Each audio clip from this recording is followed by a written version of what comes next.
கிறிஸ்துவுக்குள் மிகவும் பிரியமான என் அன்பு தேவ பிள்ளைகளே, கர்த்தராகிய இயேசு கிறிஸ்துவின் நாமத்தில் உங்களை வாழ்த்துகிறேன். அருமையாக தேவன் கொடுத்த நாளுக்காக மனதார தேவனுக்கு நாம் நன்றி சொல்லணும். கர்த்தர் செய்த உபகாரங்கள் ஏராளம் நம்முடைய வாழ்க்கையில் இருக்கிறது. இந்த நாளிலையும் ஆண்டவராகிய இயேசுவை துதித்து நாம் எல்லாரும் சேர்ந்து ஒரு பாடலை பாடப்போகிறோம்.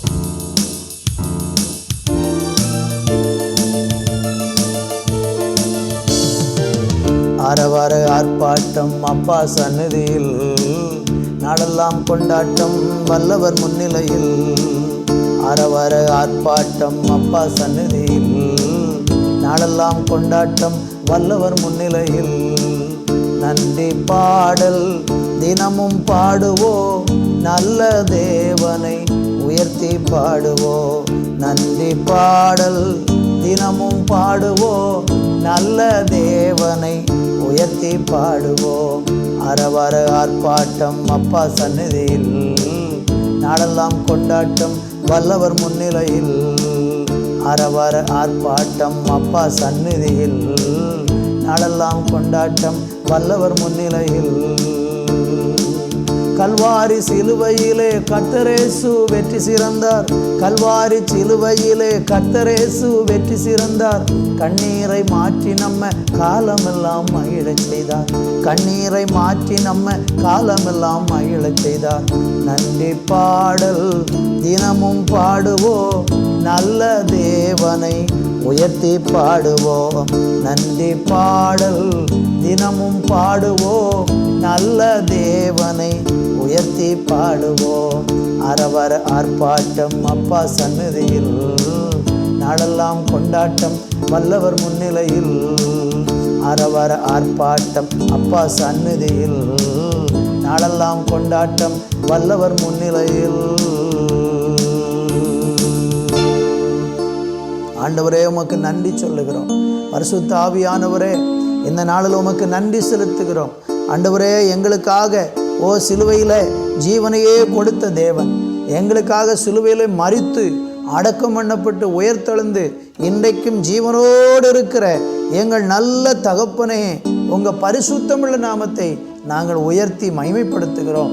எங்களுக்காக நீர் செய்த எல்லா நன்மைகளை நினைத்து உள்ளத்தின் ஆழத்திலிருந்து கர்த்தரை ஸ்தோத்திரிக்கிறோம். தொடர்ந்து கூட இரும், ஆசீர்வதியும். இயேசுவின் நாமத்தில் பிதாவே, ஆமேன், ஆமேன். ஆண்டவருடைய பிள்ளைகளே, இந்த நாளிலே உங்களை நான் வாழ்த்துகிறேன். கர்த்தராகிய இயேசு கிறிஸ்துவனுடைய பாடுகளை இந்த நாட்களில் நாம் தொடர்ச்சியாக தியானித்து வருகிறோம். இன்றைக்கு நாம் வாசிக்கும்படியாக ரோமருக்கு எழுதின நிருபம் 5ஆம் அதிகாரம் 6வது வசனத்திலிருந்து தொடர்ச்சியாக ஒரு சில வசனங்களை நம்ம தியானிக்க போகிறோம். முதலாவது நான் 6வது வசனத்தை வாசிக்கிறேன். அன்றியும் நாம் பலனற்றவர்களாய் இருக்கும்போதே குறித்த காலத்தில் கிறிஸ்து அக்கிரமக்காரருக்காக மரித்தார். என் அன்பு தேவ பிள்ளைகளே, ஆண்டவராகிய இயேசு கிறிஸ்து இந்த பூமியிலே வந்து மரித்ததை குறித்து சொல்லப்பட்டிருக்கிற ஒரு அருமையான வார்த்தை. என்ன சொல்லப்பட்டிருக்கிற பாருங்க.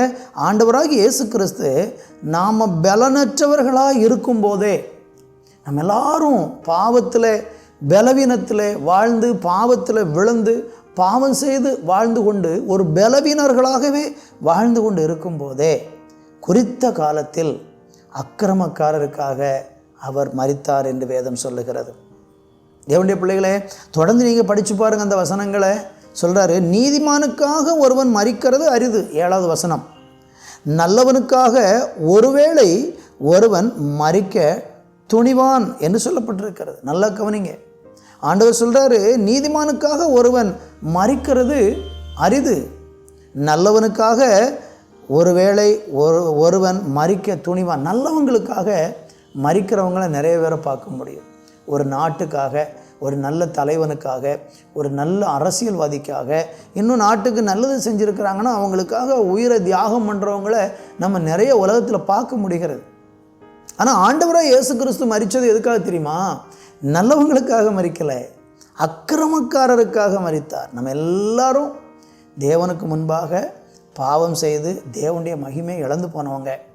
பாவத்தில் வாழ்ந்த மனுஷனை தேடி வந்து அவனுடைய பாவத்தை தன் தோளில் சுமந்து கொண்டு அவன் மரிக்க வேண்டிய இடத்தில் அவர் மரித்திருக்கிறார். அதில் சொல்லப்போனால் நீங்களும் நானும் நம்ம செஞ்ச பாவத்துக்காக நம்ம தான் மரிக்கணும், தண்டனை ஏற்கிறோம். ஆனால் நாம் ஏற்க வேண்டிய தண்டனையை ஆண்டவராக இயேசு கிறிஸ்து நமக்காக ஏற்றார் என்பது இந்த வசனத்தின் பொருளாக இருக்கிறது. 8வது வசனத்தை பாருங்கள். நாம் பாவியாக இருக்கையில் கிறிஸ்து நமக்காக மரித்ததினாலே தேவன் நம்மேல் வைத்த தமது அன்பை விளங்க பண்ணினார். அன்பு தேவ பிள்ளைகளே, எவ்வளோ அழகான வார்த்தை பாருங்கள்.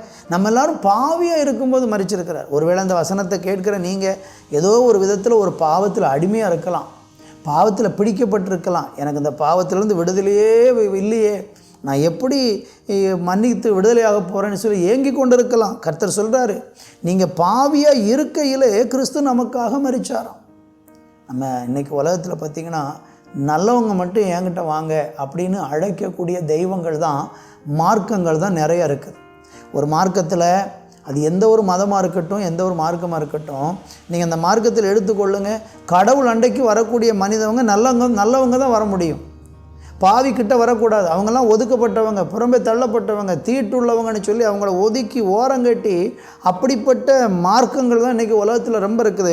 ஆனால் இயேசு கிறிஸ்துவனுடைய இந்த ரட்சிப்பின் மார்க்கம் என்பது பாவியாக இருக்கிறவனுக்காகவே இந்த சுவிசேஷம் அல்லது இந்த ஆண்டவர் மரிச்சிருக்கிறார்னு சொல்லப்பட்டிருக்கிறது.